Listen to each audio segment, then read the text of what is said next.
Guys, if you think your letters, guys, how to fix letters and fonts are not visible properly,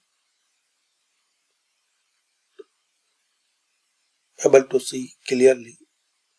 So you can make this change. Search view, advanced system settings, advanced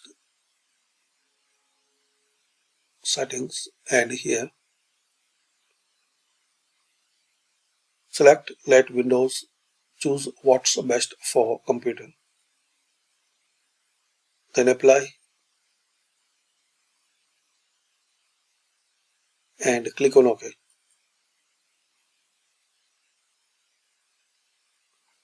Now reopen your Microsoft Word.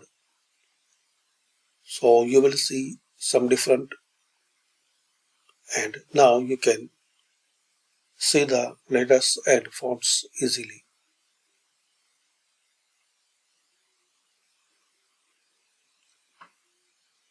So this is the setting to fix this issue. Thanks for watching.